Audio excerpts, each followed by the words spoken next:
Welcome to the San Mateo Arboretum Society's monthly Zoom seminar. Start now to grow a year-round food garden with renowned local author and plantswoman Pam Peirce. It will last approximately 60 minutes and be recorded. Following the presentation will be a question and answer session. Submit questions during the presentation by clicking on the chat box icon or email them to smasvol@gmail.com.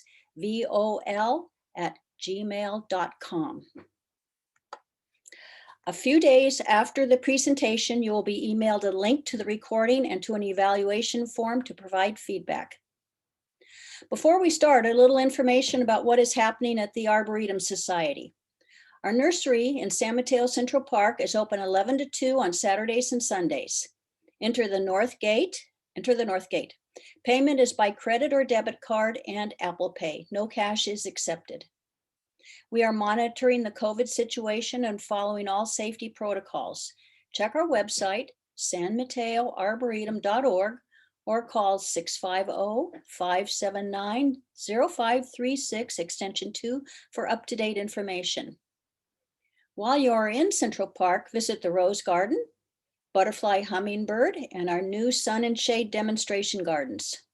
All are maintained by the Arboretum Society volunteers. In addition, there is an outdoor artist exhibit open 10 to 3, Friday through Sunday, in the Arboretum Society's Victorian Garden. Today's presenter, local author and plantswoman Pam Peirce, will guide us how to prepare for bountiful harvests all year round. Welcome, Pam.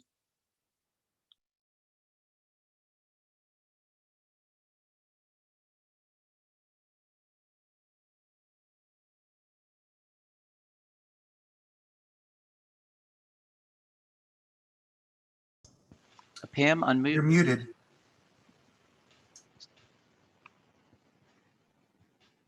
Okay, I'm unmuted. That's funny. What was that about Andrew Siegel at the bottom? It said, I don't know what that was. Yeah, proceed. Okay, now I'm seeing your face, Kevin. Am I going to see my face instead in a minute? I mean, I see my face up in the corner. So hello, everybody. I guess my face will appear larger on your screen at some point. If you have access to the ability to print the handout that you've been sent and can do so before I start, it's a good thing to do because you might want to refer to it while I'm speaking. My only complaint about Zoom is I can't see your faces and I don't know, I can't interact. I can't tell whether you're frowning or shaking your head or nodding your head or smiling or laughing, and that's a pity, but be assured that I do care about your gardens, whether they are in the fog that we are experiencing in San Francisco for the past couple of weeks, or whether you are experiencing a triple-digit temperatures that people seem to be experiencing these days. And in any case, I'm aware that some of you are in different conditions. Some of you have big gardens, some of you have small gardens, and that some of you have only a few containers, and that you have many questions, which I will try to answer after it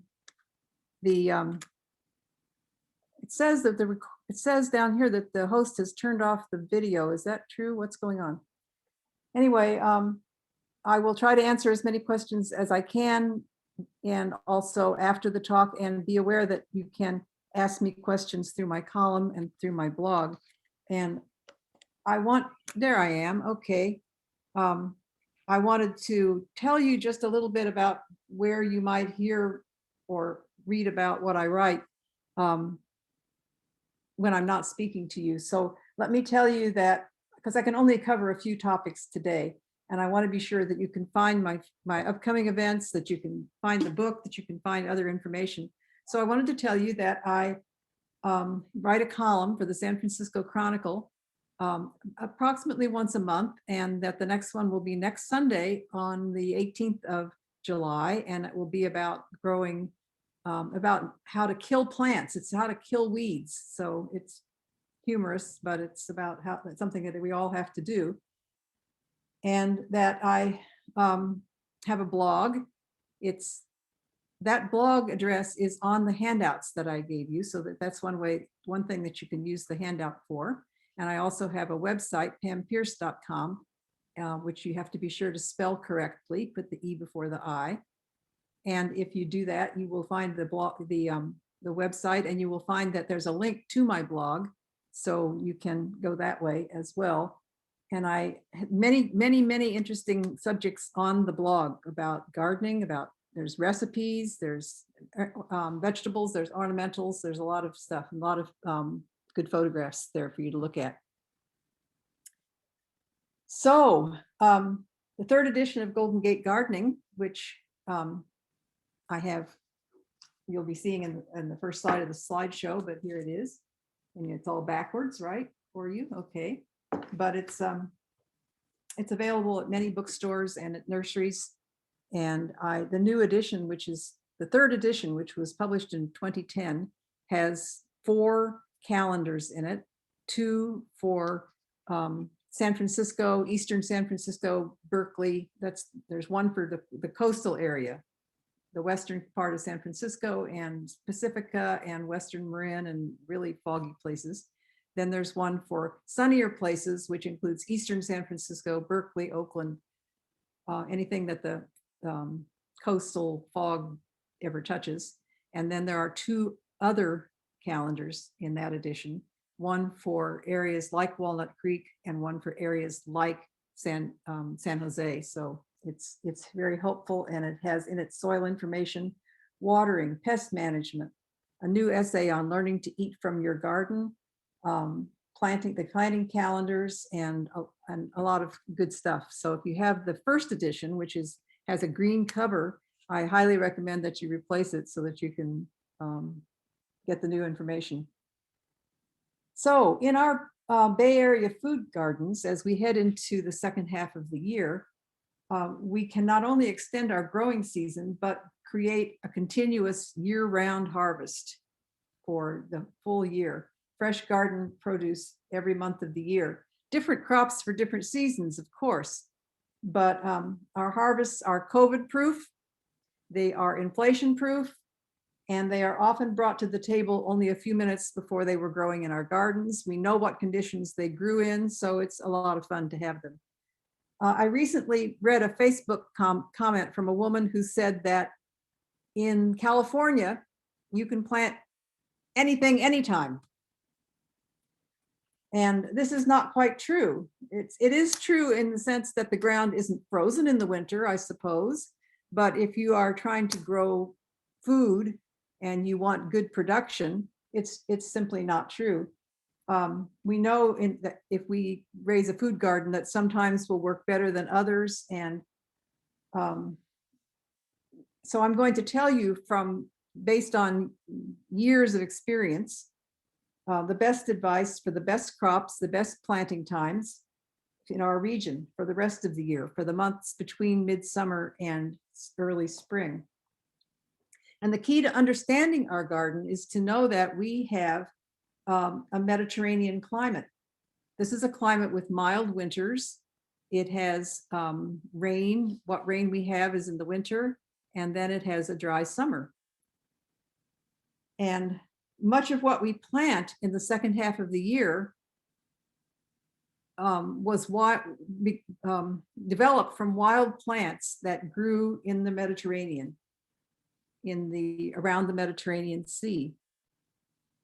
So they were native there, and that's the region for which the climate was named. And why is it that we have a Mediterranean climate? It has to do with the wind patterns for the continent or for the planet Earth. And it means that areas on the west side of continents from about 30 to 40 degrees latitude. That's 30 to 40 degrees north of the equator. So it's, actually it's west, so it's about there, are Mediterranean. They have a very similar climate, not exactly the same everywhere, but similar. So that includes the central part of the Chilean coast. It includes the Cape region of South Africa, the western part of South Africa. It includes the southwest portion of Australia and Central California. And of course, the area all around the Mediterranean Sea. Now, ornamental gardeners know this, and they have been getting plants and importing them from Mediterranean regions for ornamental gardeners for some time. And we have the Mediterranean food plants, but food gardeners just don't think about it a whole lot. But our summer crops, tomatoes, beans, squash, and the like, cannot tolerate cold winters, not even a little bit of frost, and they will be damaged by that.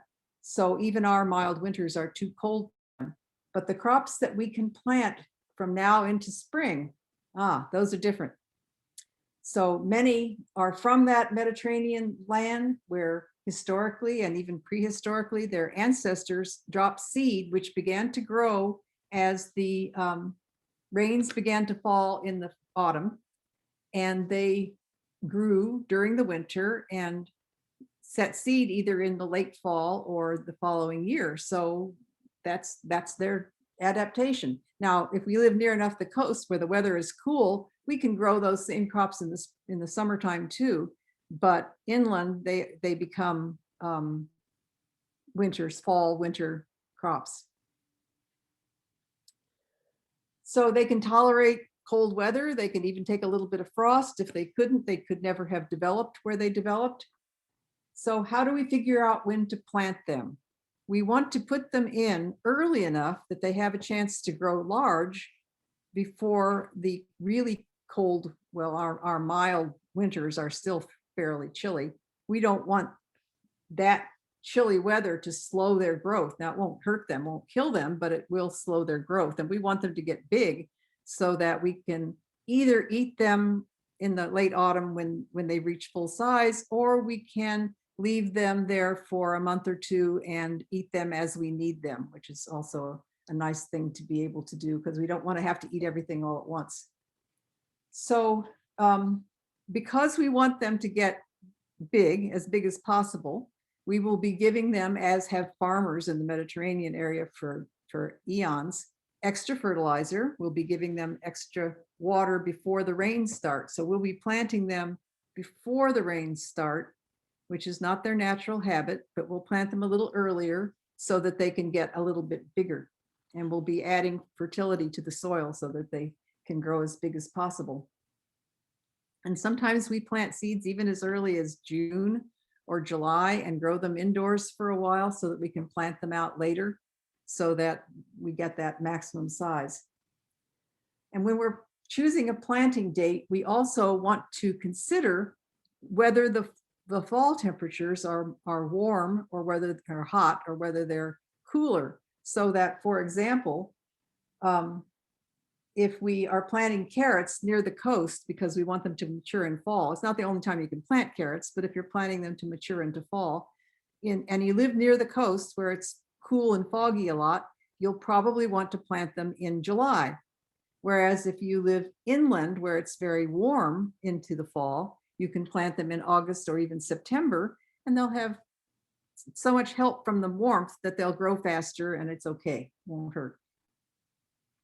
And sometimes, in fact, the temperatures inland are so warm or maybe hot at the end of summer and into early fall that you will have to delay the planting of certain crops until the weather cools off a little bit. Excuse me, Pam, at some point, will you be sharing your slides? Yes, I will. Okay, sorry. I'm not ready, but I'm about 3/4 ready. 3/4 way through the introduction. So where were we? So if we have sown seeds or if we have set out plants before the rainy season starts, we will just water our gardens ourselves and we will wait for the rains to help us out. There are 4 planting calendars in my book, as I described.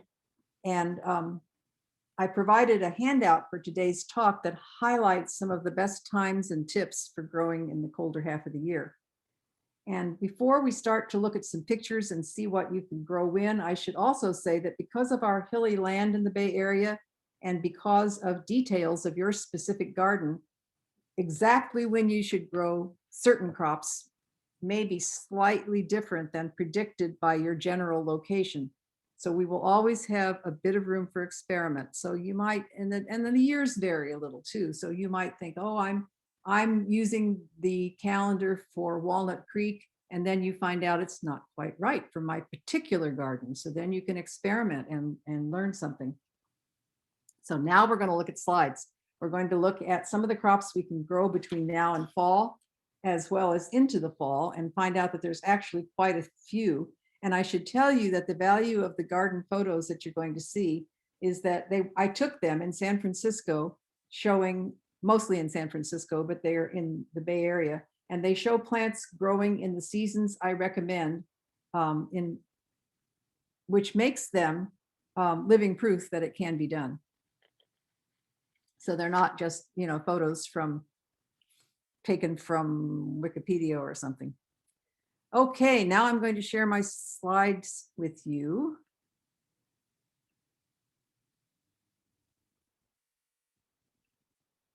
And there's the cover of the book.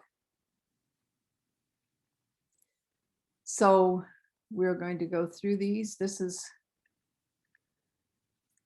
among the easiest crops to grow are salad greens, and you can plant them well into the fall. Nearest the coast, where summers are cool, you can grow lettuce all summer, and you can keep planting a few more plants every few weeks as you go into fall. For loose leaf lettuce, which is what this is, leafy lettuces, a good rule of thumb is to start seed, when you're taking the first leaves, harvesting the first leaves from the plants you have. So it could be a little later than that if you're buying seedlings, but they're really easy to grow from seed. So lettuce matures in a month or two, depending on the variety. For early fall, grow loose leaf or romaine or butterhead lettuce. Later in the fall, drop the butterhead because it doesn't do well with cold. And when you're choosing varieties, if you are from a catalog, look for ones that say that they're cold tolerant, because there are some that can take the frost better than others. So the next slide shows you,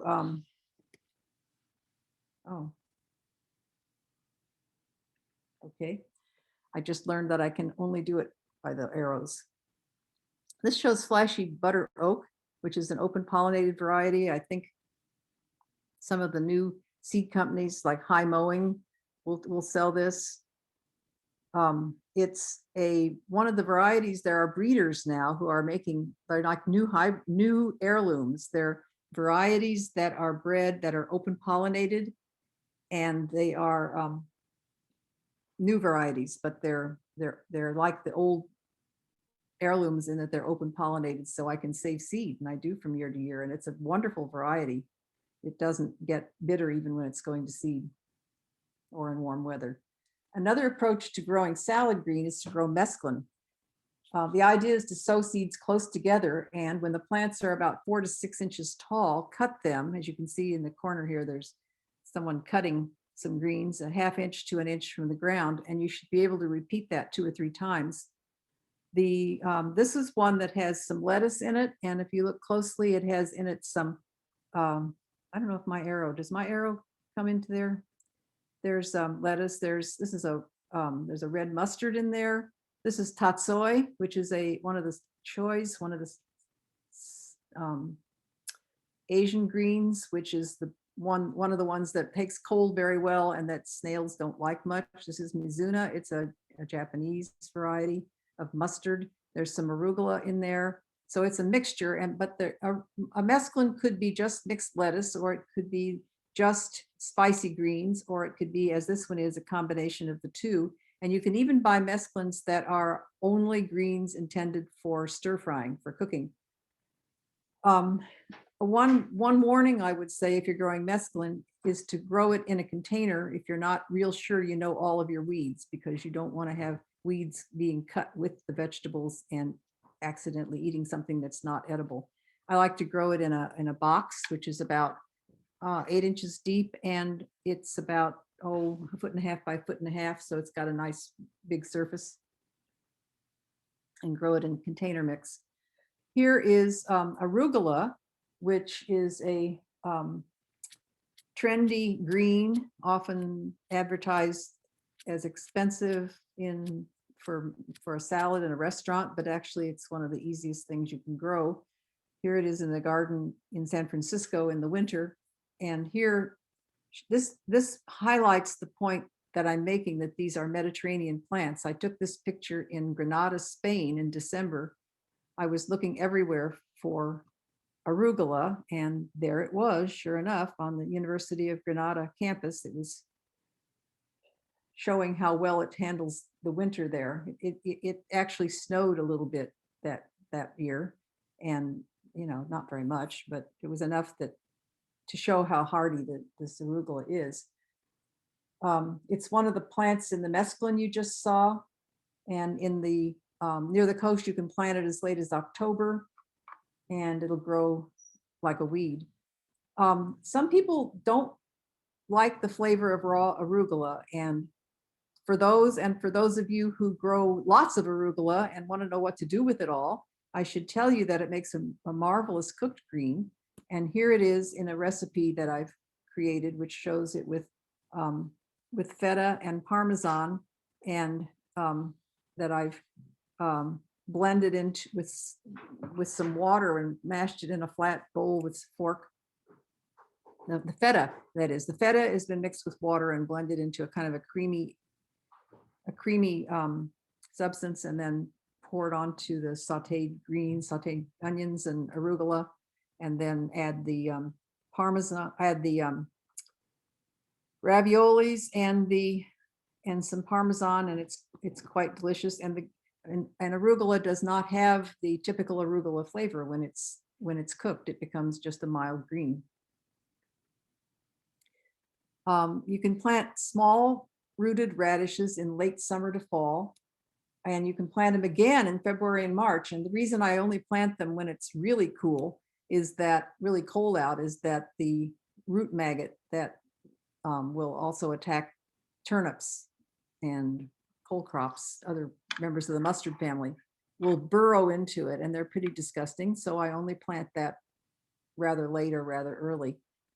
There's also big rooted Asian radishes, which only can be planted in early fall. You can't plant them in the spring. Okay, let's see. All kinds of greens for cooking can be planted in, or for more sturdy salads can be planted in the fall. Here's some kales and some chard that happens to be in a container. The collards are easy to grow and productive, so all sorts of greens. Mustards. The one on the left is another of those non-hybrids created recently, and you can see it's not hybrid. There's a little variation in it. Some of the leaves are purple and some of them are green. It's beautiful in the garden, and it makes a delicious food. And here's a nice Mizuna plant growing in cold weather.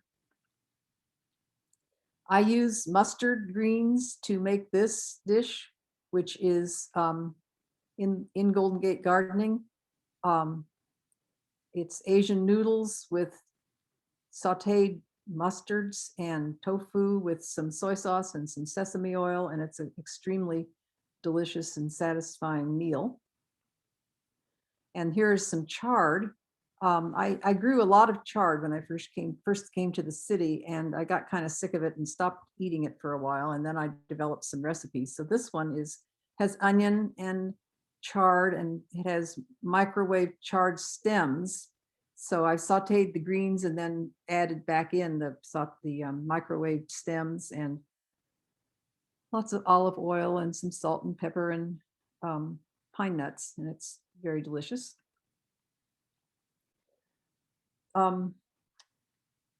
Cole crops all can be grown starting in the autumn and into the fall. They're among the glories of the season. This is cauliflower, broccoli, cabbage, Brussels sprouts. They're all the same species. Some produce very quickly, like this cauliflower variety, which is called Snow Crown. It produces in a little under 2 months from a transplant. Others take longer, and we'll talk about those in a minute. Here's 2 seedlings of cole crops from my demonstration garden when I was teaching at City College. After a while, you learn to tell the difference among the cole crops by looking at the seedlings. You can see the way that the curve of the leaf there, and the shape of the cauliflower, and then the Brussels sprouts, which has a long stem and a little round leaf on top. And you can learn that, but that's about how they should look in San Francisco in August. They could probably go in a bit later in inland, and the calendars will help you with that. Here's Brussels sprouts.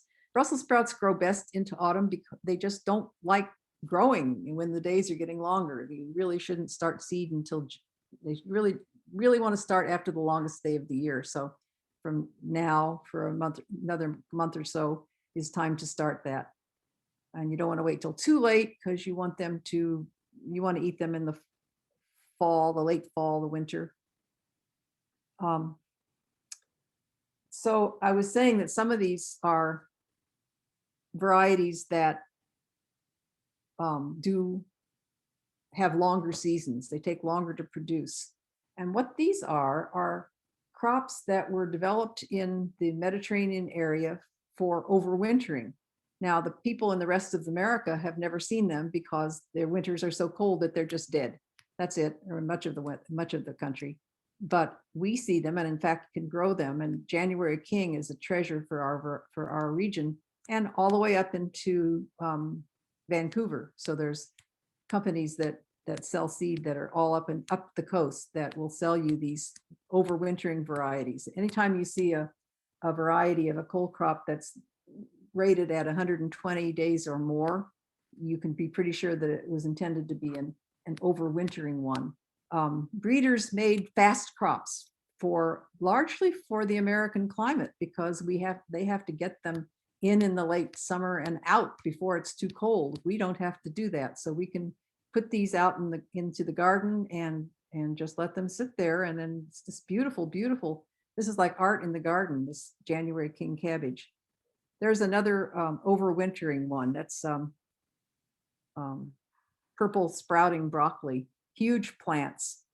I once knew an elementary school teacher who loved this plant because she said every kid got to take home a spear. They made so many different spears, but it takes 120 to 220 days from the time that you put out the transplant. Cole crops are all calculated from the 6-week-old transplant that you put out.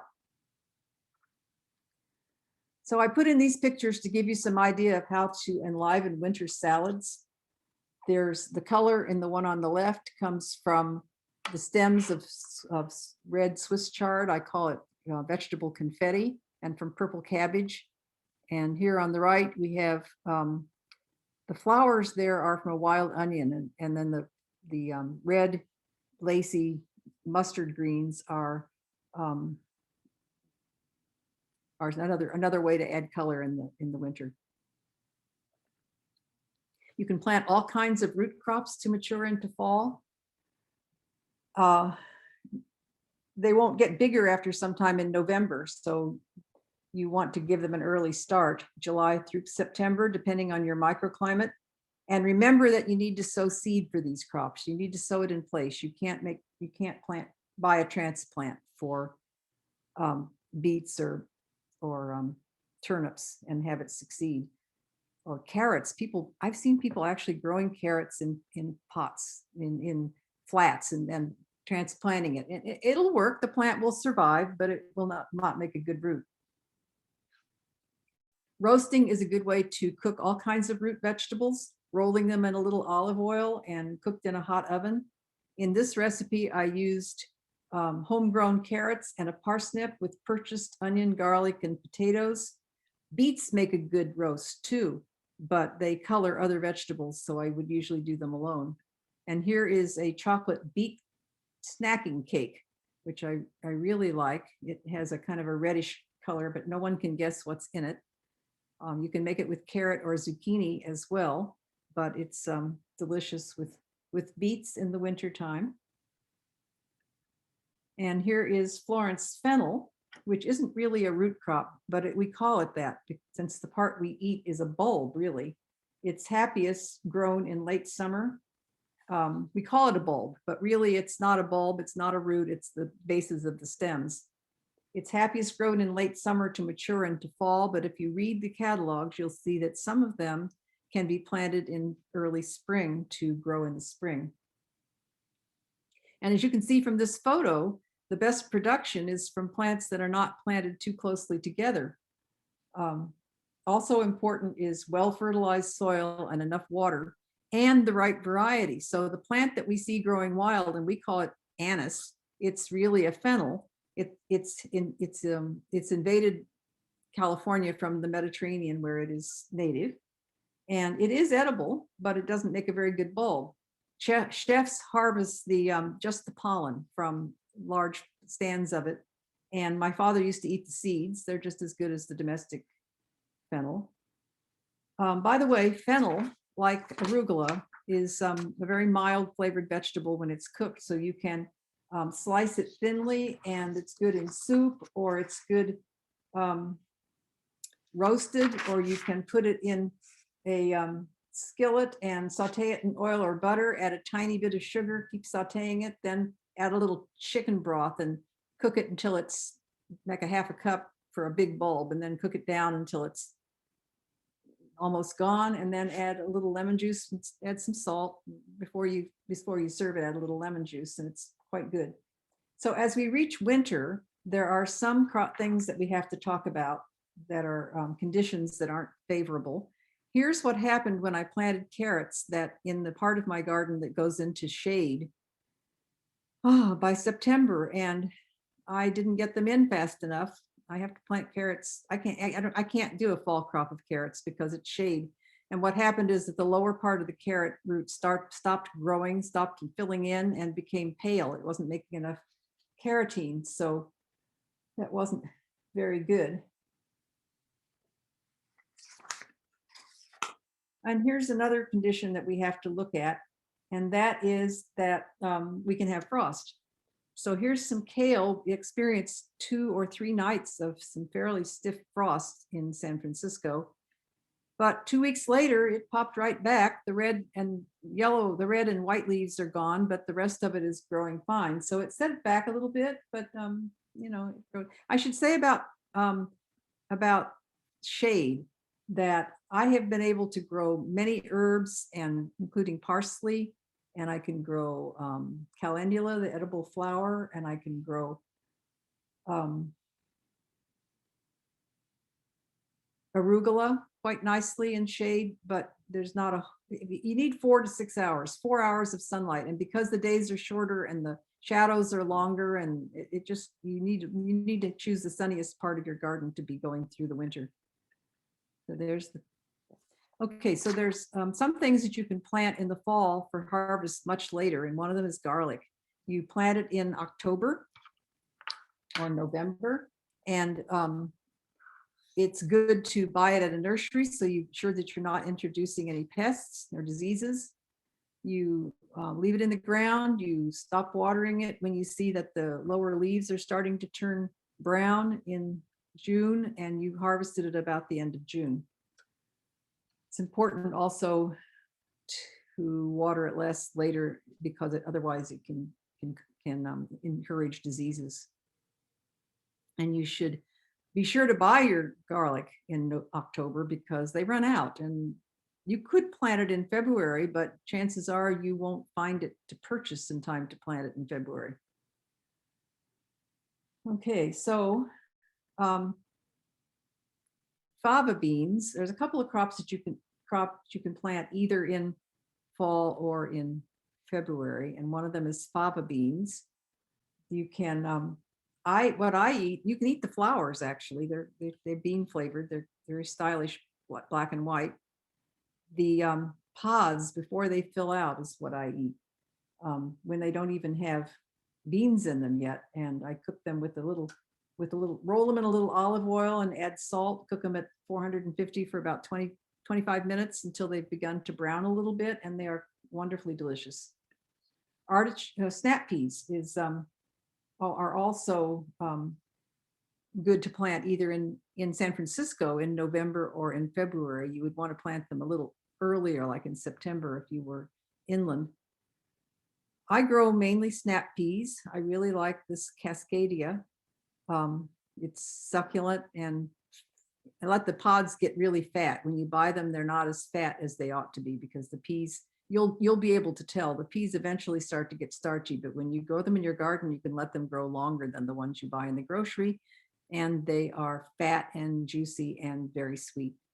If you like to grow snow peas, by all means grow snow peas, but I like these because they're so delicious, and they're expensive in the grocery, and they produce a fairly large weight of edible material compared to, say, shell peas. You have to throw away all the pods, and these make these fat succulent pods that you can eat, and you get more production. Artichokes are generally planted from bare roots in the coldest part of the year, in December or January. If you buy your artichoke in a container, you can plant it any time of year, but December and January is the best time if you're buying it bare root, and it produces in the spring. And here are these two crops that are actually semi-wild, and if you play your cards right, you can have them in your garden without planting them every year. The first one is miner's lettuce, sometimes called Indian lettuce.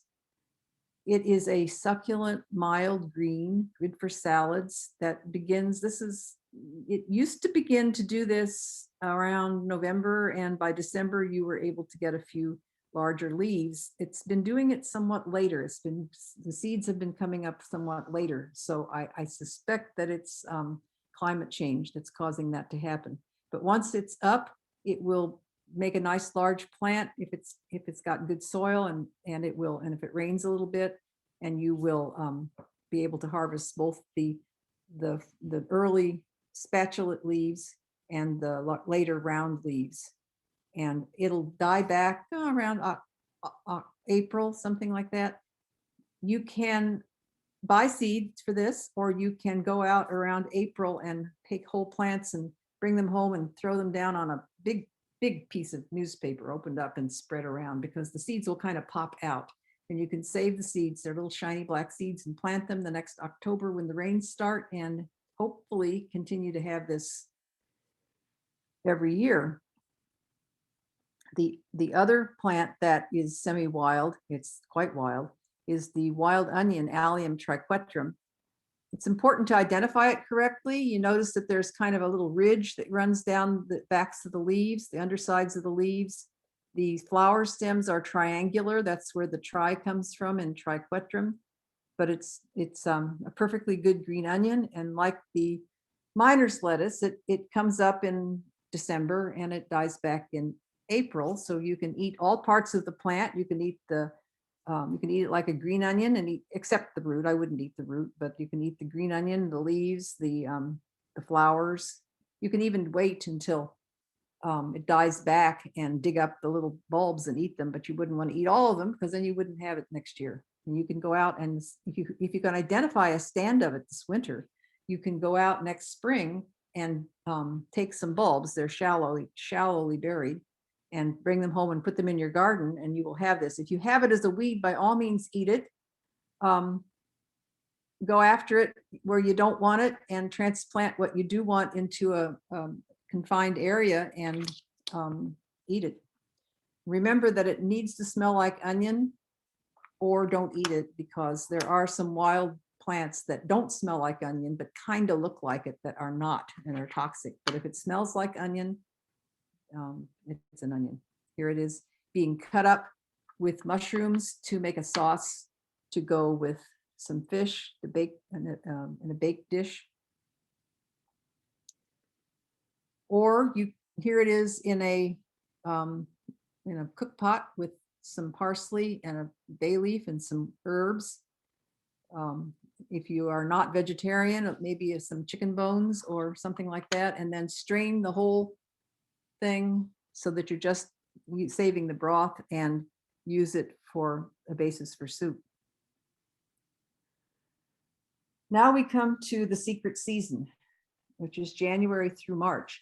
And if you plant in this season, you will have spring to late spring crops before your summer crops are ready. January may be too cold for some crops. It may be too shady in some regions, or cold in some regions and shady in some gardens. But by February, you can plant most of the summer crops, the secret season crops. The same things that you planted in late summer and fall. The lettuce, the spinach, small radishes, kale, mustard, root crops, cole crops, the whole thing. Just avoid planting the slow overwintering cole crops variety like January king cabbage and sprouting broccoli, because they take forever and they need the cold in order to produce the crop after the cold. So here's lettuce, which has been growing in February. I grew that indoors. I transplanted the little plants into shallow pots and I put it out in the garden on nice days and gradually permanently. Notice that I'm using a shallow pot for lettuce. There's a chart on page 37 of Golden Gate Gardening, which tells you how deep a pot should be for different crops. It doesn't have to be really deep for some things. Here's Swiss chard growing in February in a 10-inch deep pot, so that you don't have to waste a lot of potting mix because you've got it in a pot that doesn't have excess depth. There's a couple of crops that you can start in the secret season that kind of grow for a long time, like you'll harvest that during the summer or late summer. And that's celery root, Celeriac. Again, we call it a root crop, but really that's a stem. And it's very good either roasted or mashed with potatoes. And notice that like fennel, you don't want to crowd it. It needs lots of space to grow well. Leeks can be started from seed grown indoors as early as November. And they need about 8 to 10 weeks before you can transplant them. And they're really easy to transplant. They're easy to separate. You can buy them during the secret season in a 6-pack crowded up. They're easy to separate and plant out. You can harvest them in the summer, or you can harvest them in the fall when they're bigger. One hazard of the secret season is bolting. The crops we planted in fall will go to seed because they've had sufficient winter chill to initiate blooming. These are biennials and include many of the crops that we plant in the fall: the chard, the cole crops, the kale, the Florence Fennel, the carrot, and the beet. And when they flower and set seed, they may look interesting at first, like this kind of a Art Deco Swiss chard. But they soon lose the portion that we intended to eat. It's like this chard, which is now all wiry stems covered with little flowers and then hard seeds to follow. And you'll see that the leaves have become most of them quite tiny. The big leaves will wither and fall away, and we have lost our crop. So when these crops grew wild, they started growing with the rains. They bloomed the following spring. They set seed in time for the next rainy season. But the problem comes when we try to leave them in the garden. After we plant them in the fall and we leave them in the garden after the winter has passed, in the hope that they'll get a little bigger. And that comes from planting them too late in the fall. We didn't have a chance to get big enough. So we think, oh, well, we'll wait a little bit till they get bigger. And they don't. They just flower. They produce something we can't eat. Botany books will tell you that a carrot is a tall plant, maybe 4 or 5 feet tall. And most gardeners never see that. But if you ignore it for too long, by golly, it will send up this tall stem. The root will shrivel up and you'll have all these big flower heads at the top. Cole crops make a cloud of younger blossoms, of pale yellow blossoms, which reach 3 or 4 feet tall. Most people never see, even here, most people never see a cabbage blooming, but I saw this one and by golly, that's what it looks like. It's quite startling, not what you think of as a cabbage plant at all. So plant your crops a little earlier the following year and don't ignore them as time passes. Probably mid-March is the latest you can wait for biennial crops. So we see a lot of leeks and cabbage and carrots and all kinds of things that start blooming when that period has passed. There's two pluses for blooming plants after the winter has passed. One of them is that they often attract beneficial creatures. The carrot family, the mustard family, several different kinds of biennials, the onion family like leeks will attract beneficial insects. So I usually let at least one carrot bloom every year and let some of these other plants, but not cabbage. It's too big. I would rather use a small mustard plant to get a few mustard flowers and let the beneficial insects have them. They pollinate and they will eat other insects that are pests. So it's nice to have them in the garden. Some plants that are biennials produce edible flower buds, and cabbage is one of them. After you cut the central head, it will make side shoots that are, when they're very young, they're quite delicious. They're tender and mild. And here's a collard that's making those side stems. And I always keep the plants in the ground for a while and eat all of these shoots before I take the plants out. So the benefit of your January through March planting season is that you will have a harvest while your tomatoes are still little hard marbles. You will be eating lots of things from your garden. So this, for example, has carrots and beets and the magenta spreen, which is this early spring planted relative of spinach. And there's a cabbage. And these beans were from an overwintered perennial runner bean that gets an early start usually if the roots come through the winter. So there's a little bit of a treat for the early in the year before other people are still waiting for their summer crops and have nothing to eat from the garden. You have all this food to eat. So some of us who learn to garden in places with cold winters, where April's the first reasonably warm month, or who are just influenced by garden books that we've read or garden websites from other parts of the country that give you advice from those places. And some gardeners in our regions planted up because of because of the fact that they came from those places or influenced by those places, they planted up their whole garden in April. And so there's no place to plant anything in the late year. So some people may have forgotten to plant, in which case you're saying, well, what can I plant now? In which case there's a lot of things to plant in the fall. But some people plant their whole garden up in April and May, and then when the late summer comes, there's nothing to plant. And they say, well, how can I have any room to plant in late summer? And the answer is plant something in the secret season, because if you plant some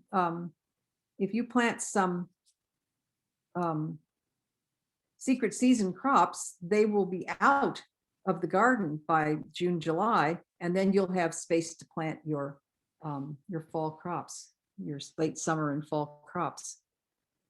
An advantage of gardening year round is that you will not be preparing your whole bed, your whole garden all at once. You'll find that you have a little bit of space because you took something out. And hopefully you've planned something to put in there already. You're not just taking it out and then looking and saying, oh, what can I grow there? But you've got a little bit of planning ahead so you know what you want to plant next. And maybe you've even bought seed or started some seed indoors and have seedlings. But when you plant in different seasons, when you use the secret season, then April, May, and then you plant again in late summer and a few things in November, then you have a little bit each season. You don't have to do it all at once. So finally, I want to cover just a couple of general topics that will help you as you plan all your food garden. One tip I offer is that if you plan to plant during the wet season, prepare your garden, your soil on a sunny, warm autumn day. don't wait until November or January or February when it's wet and cold. Try to get your soil all prepared on one of those days. Maybe you've finally decided I have to take out the tomatoes. Well, that's a good day to get your soil ready for your planting that'll come a little bit later on. So, and the next tip has to do with moisture level of the soil, which is what this slide is about. So the way to test the moisture level of your soil is to brush aside the duff on the surface, and then take your trowel and go in and take out a little bit of soil and put it in your hand and squeeze it hard, and then open up your hand and tap it, pat it. And if your clod that has formed will break up easily, then your soil is the right moisture. If it won't form a clod at all, it's probably bone dry, and you don't want to plant it when it's bone dry. If you're gardening in late summer and you have not watered at all, your soil may be bone dry and deeply bone dry. And if that's true, you want to set up a sprinkler on it and let it sit there for half an hour, get really soaked, and then go away for a day or 3 days or 5 days or whatever it takes, and test once in a while and see how the moisture level is going. And then your soil is ready to amend and to fertilize and to get ready to plant. It has to be done even though you hope to conserve water, and it's better to do it before you plant than after, because if you're starting with bone dry soil and putting seeds in it and then watering after, you may water so long that you wash away the seed. So, and I'm not talking about potting mix, mind you. My potting mix is a different creature. You use it for pots that are 2 feet or less deep, and you can put it into a dish tray, a dish tub, and you can mix water into it the day you plant, and you can put it in the pot and plant in it. It doesn't care because it doesn't compact, but soil in the ground will compact, and you really have to dig it when it's the right moisture. You might have the opposite problem, believe it or not, when we're not getting much rain right now, but you could have the problem of having your soil be too wet in the winter. This is a trick I learned when I was teaching, when I could only plant on a particular day of the week. And if the rain kept coming, then I tarped the soil and took the tarp off when it stopped raining. So it's got upside down buckets in the middle, and then a tarp thrown over them, and bricks or stones on the side. And it goes on there as long as it's raining, and it comes off when it stops raining, and the soil can get to the right moisture level rather quickly when that's the case. One of the best attributes of a fall to spring garden is that it uses less applied water than a summer garden. Even if rainfall proves to be light, it reduces the amount of water that you have to provide. The crops that you grow in the fall and spring will use less water as well, because the days are shorter and the temperatures are lower, so water will evaporate less quickly. If your garden is watered through drip irrigation, unless you have one of those new systems that delivers water, different amounts of water depending upon the satellite sensors that sense how much moisture is in your soil, or how much is in whether it's going to rain or not, and they will determine how much water you get. But if you don't have that, you have to be sure that you pay attention to your drip system in the winter. If you have a rain sensor, be sure it's turned on. Pay attention to your delivery program, water delivery program. Set it to deliver for shorter periods or fewer days a week.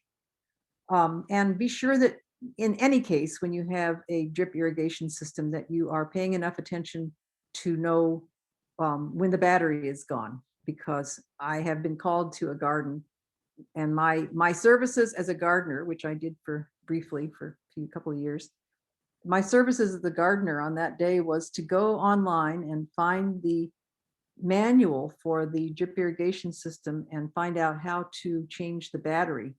It's an sometimes overlooked but important thing to know.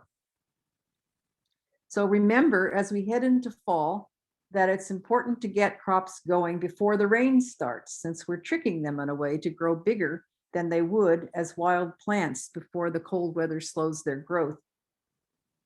I do think we can grow food in more water efficient ways than agriculture in our small gardens. And here's some tools that can help us do so. So the tool at the top is a moisture meter. And it's important because you can put it into the soil, and as you put it in, that sensor at the tip on the right will tell you whether that part of the soil is wet or dry. It changes, it prevents two errors. One of them is watering too briefly, which is very common, so that the soil is moist near the surface, and then there's a dry band between that and the lower soil, which is also moist, which plants really hate because their roots need it to be moist all the way through. And the other problem is just waiting too long so that it's dry, and only moist deeply. But it'll tell you exactly. You probably, as you practice, do not need to use a moisture meter, but when you're learning to water correctly, it's very helpful to have one. The dial on the lower left is a timer that goes at the back of the hose on the spigot.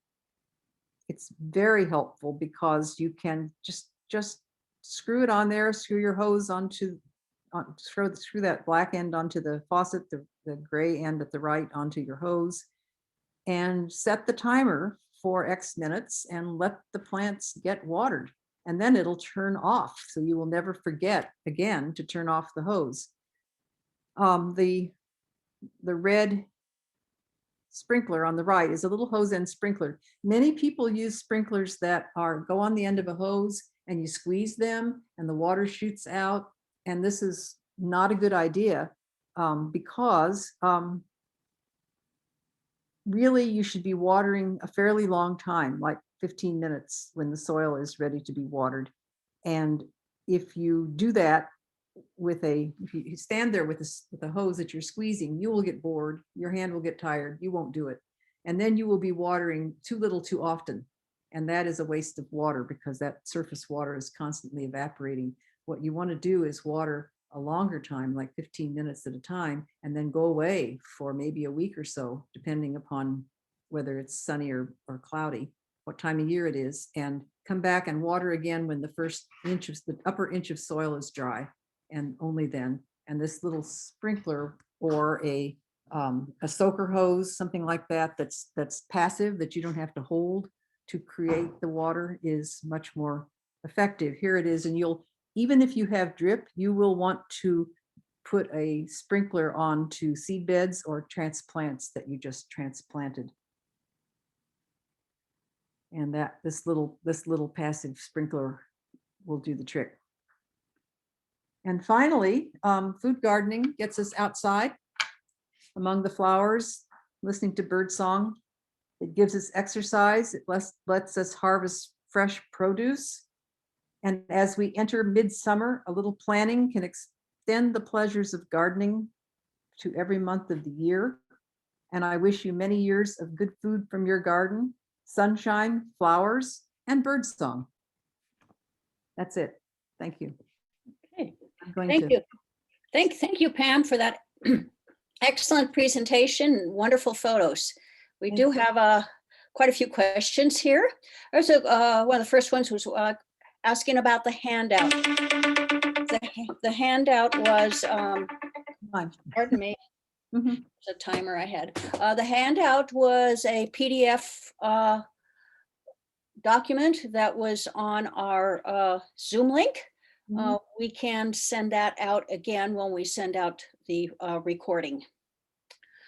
The handout, by the way, has not only calendar tips, but it also explains biennial crops, and it also talks about how cold tolerant many of these winter vegetables are, to reassure you that it can be done. Okay, question from Kathleen. Have you ever seen metallic looking tomato leaves? I thought it might be thrips, but couldn't find any. No, but yes, they're not exactly metallic, but if you have tomato russet mite, they have a russety color. That could be what you're seeing. And tomato russet mite is not visible without a pretty strong hand lens. I have photos of them. I don't know if I put them on my blog yet, but I do have photos. And the way to handle it is next year, when you, about the time that you began to see them this year, use a oil spray, preferably a vegetable based rather than petroleum based oil spray that you can purchase. It's all ready to go. Squeeze it on and on the backs of the leaves, undersides too, and then do it again in a month. And what that does is kills the russet mites, but spares the predator mites that run around and eat the mites.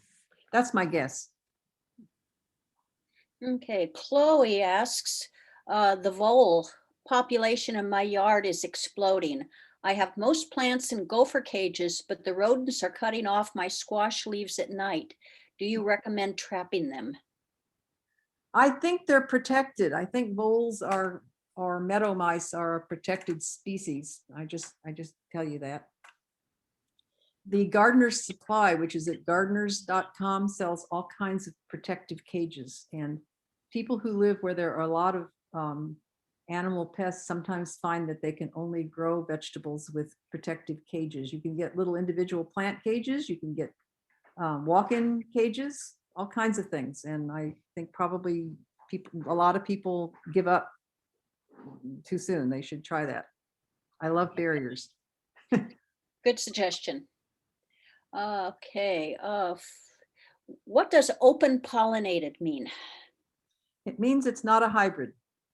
So a lot of the crops that you purchase are hybrid varieties.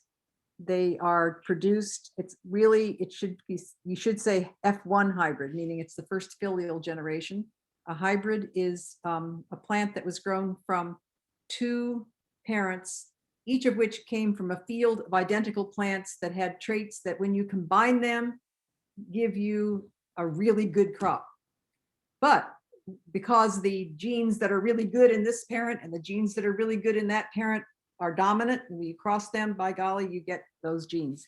But if you plant the seed from a hybrid, the offspring will break down into all the genetic possibilities of the two parents. And some of them will not have either of those wonderful dominant traits that were making the plants so good. And some of them will have only some of them. If you have a lot of space, and people do this, public interest plant breeders do this. They plant out all the seeds that they got from their hybrids, and they grow them and they select the best ones, and they take the best ones and plant that seed and develop these wonderful, but open pollinated. Before they knew how to make hybrids, they had only open pollinated. So all heirloom seeds are open pollinated, which means the bees come and they do it, and nobody's directing by removing pollen and adding different pollen. Nobody's making that plant special, but sometimes they are special anyway, whether they are hybrid or not. But the new open pollinated varieties have been very carefully selected by breeders, either commercial or public interest breeders, and made into good plants. There's more variation in an open pollinated plant than there is in the hybrids. When those two parents come together, every single plant will be the same and they will all be beautiful. So that's the difference. I hope that helps.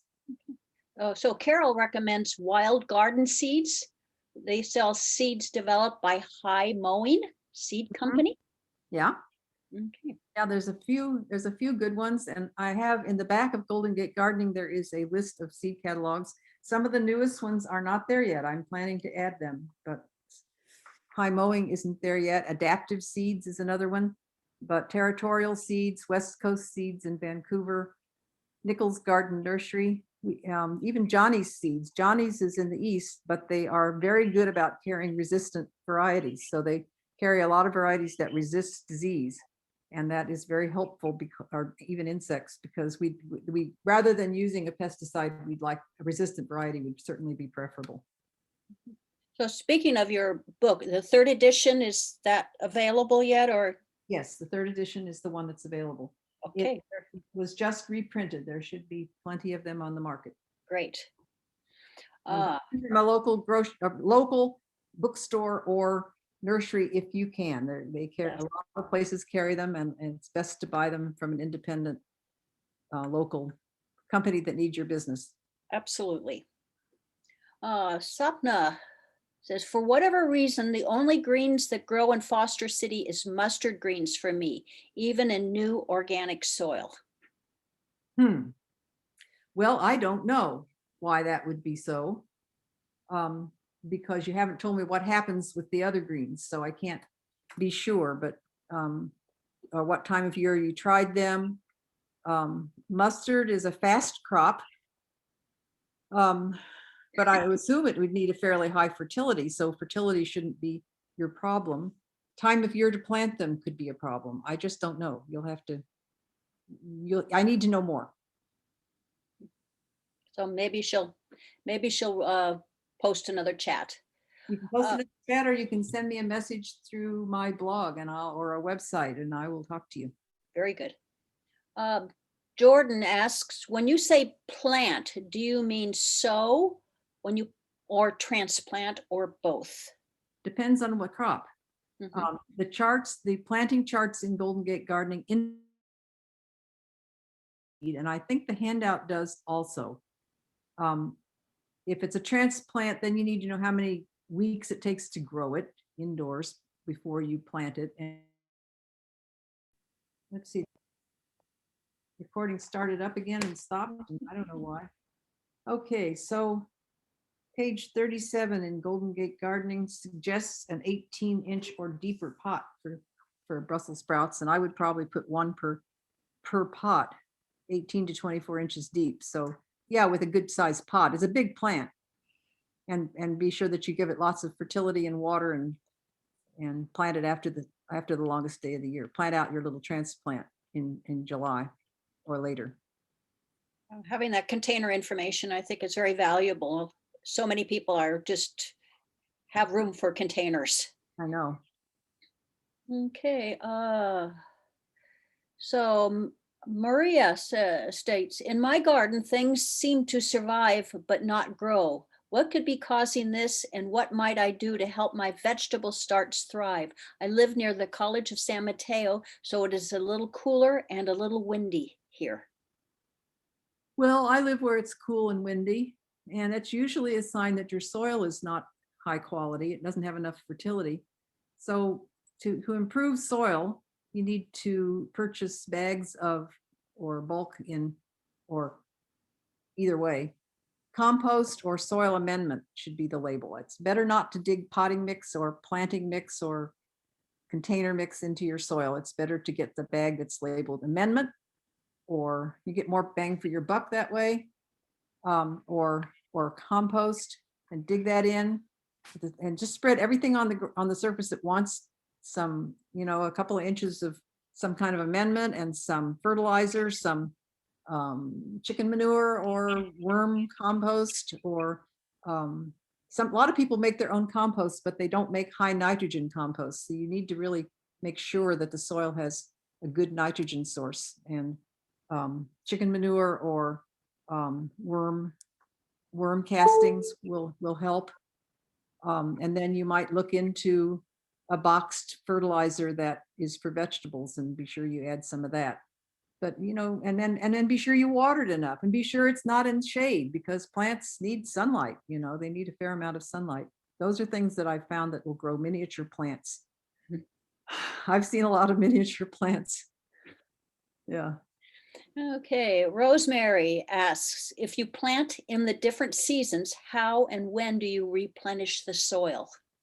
I replenish the soil twice a year, and I usually am planting a particular area twice a year. I have 4 planting seasons. So I have the secret season, and then I have April, May, and then I have late summer, and then I have some things that I put in the later fall, into fall. And when I am about to plant something, I will do something with the soil before I do it. And if I had a cold winter, I would do it once a year, but I don't, so I do it twice a year. Well, what is the mulch you are using? It looks like straw. Which picture was this? I had straw on my Celeriac root. That's true. I've used straw, and be sure you're getting straw. We're coming into the fall season when it's, a lot of stores use bales for their fall ornament. You know, and if you ask them for it, sometimes they'll give it to you. You have to ask as soon as you see it because somebody else will ask for it before you do if you don't. And stores are starting to get savvy and they're starting to find ways to sell it or something so that you have to ask quick and hope that the people are not sophisticated. But be sure also that you're getting straw, that you're not getting hay. Hay has weed seeds in it. But the problem is that people don't know any better. So the store may have spent extra money to buy a bale of hay. And then you get it and it turns out to be hay and you grow wheat. But you know, that's not the end of the world. But if you're buying it yourself, buy straw. You can find straw. You can find it in farm supply, garden supply stores sometimes by but the somebody donated a lot of rice straw to the community garden that I'm in this spring, and that was really nice too. The main thing you don't want to use is these big redwood chunks because you're going to have to rake them off of the garden. They're not going to decompose into the garden. You want something soft and thin that will start to decay and have to be replaced because it will add organic matter to the soil and the worms will like to eat it. They don't like redwood chunks. Okay, Heidi suggests, I've had success applying sulfur for tomato russet mites. Also trim off the bottom 12 to 18 inches of leaves. Oh, interesting. Okay, I don't know. I haven't heard sulfur. The program that I heard is a help for making sure that the predator mites are living, and I don't know the comparison, so I can't answer for sure. Okay, Janice asks, how do you prevent arugula from bolting? Arugula bolts. Arugula is an annual, as is lettuce, and it grows briefly and then it bolts, which is, you know, the biennial. One of the reasons we like biennials is that they stand a long time in the garden. And if you live in a place where the winters are cold, you may never find out that it'll eventually flower because it'll just die and that'll be the end of it. But here we let it sit for a long time, and we can go out and take a little more and take a little more. But lettuce, arugula, chicory, is it chicory? Which one's an annual? Anyway, there are lots of things that the main thing is to grow it with good rich soil so it'll get big before it bolts. Give it plenty of water and to plant it when it's cool. And then don't plant too much of it all at once, because if you plant a whole lot of it, you'll be sorry. You'll learn how to use it cooked or you'll waste it, and wasting it is wasting water. So be careful with that. What about saving arugula seeds? Sure. Easy to do. They have two colors. There's a light one and a dark one when I save it, and there's the mixture together, but I plant them. And then the other thing that happens is I have this rustic arugula, which is a truly expensive crop, which is the small leaves. Then it grows better in the summer. So I plant regular arugula from seed that I've saved, or just let it fall. A lot of gardeners do a lot with letting seed fall and then moving plants if they're in the wrong place. But I plant or let seed itself the regular arugula for the cooler parts of the year. And then in the summer, I have that rustic arugula, which is it's either perennial or it self-sows, and it grows best in the summer. And I pick off the flowers once a week so that it'll keep making leaves in the summer. Very good. Okay. Can you just quickly repeat the seed companies you mentioned? Yes. High Mowing is great. They're new. Let me see if I have a list here. Adaptive Seeds. Siskiyou Seeds is good. Wild Garden Seeds, yes. West Coast Seeds is, and they all have websites. West Coast Seeds is in Vancouver. Kitazawa, you should know about. Kitazawa, K-I-T-A, Zawa, C-A-W-A, sells Asian seed only. And Johnny's, which is in the east, sells to a lot of farmers, and they have a lot of resistant varieties, which is very good to know about. Native Seed Search is good, but they have a lot of plants that grow well in the heat. But if you're looking for a crop that Native Americans ate, that would be a good place. And Nichols Garden Nursery. Nichols Garden Nursery was the first seed company I bought from when I came to California, and they still have a lot of good stuff, and they're a good variety. And then Pine Tree Garden Seeds. Pine Tree has their website is superseeds.com. And their specialty is fairly inexpensive seeds. They don't have all the varieties that everyone has, but if they have what you want, then, you know, they're a good one to buy from. So there's lots of places. Okay. Richter's Herb Specialists in richters.com, RICHTER, it's in Canada. And if you're looking for an herb that's hard to find, they sell both seeds and plants. Oh, here's a request to share the calendar with the sowing times for the cool season veggies. I am always confused. Well, you have a handout that should Yeah. help you quite a bit, and it should take you quite far. If you want the whole year and different climates and different microclimates, then Golden Gate Gardening has those in it. Definitely. I think Golden Gate Gardening is well worth it with a lot of information. So I don't see any more questions. So anyway, I want to thank you, Pam. It was a really excellent presentation. Just so much to think about for me. Anyway, yes, and that handout is wonderful, and your book I know is great. It's chock full of so much useful information, and we should all be able now to enjoy year-round harvests from our gardens. So Good luck. Goodbye, everybody. Thank you for coming. thank you. So in a few days, all registrants will be emailed a link to a recording of the presentation and an evaluation form. Any unanswered questions can be addressed at that time. We would appreciate feedback on what worked and where we can improve. Please join us for our future seminars and workshops. The free Zoom seminar on Sunday, August 1st will be Gardening for Butterflies with Susan Karasoff of the California Native Plant Society. And join the San Mateo Arboretum Society, and you'll receive a discount on workshops at a variety of nurseries and businesses on the peninsula, and 10% on all purchases at the Arboretum's nursery. Also, let us know if you're interested in volunteering by signing up at our website, sanmateoarboretum.org, or you can email us at info@sanmateoarboretum.org, or you can call and leave a message at 650-579-0536. We have a variety of opportunities from working in the nursery to maintenance, organizing these monthly seminars and workshops, office administrative work, community outreach, and helping set up and coordinate these Zoom presentations.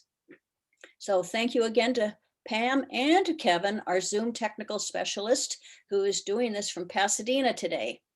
Be great if someone is interested in volunteering to be a backup for him, so he doesn't have to do this when he's out of town on vacation.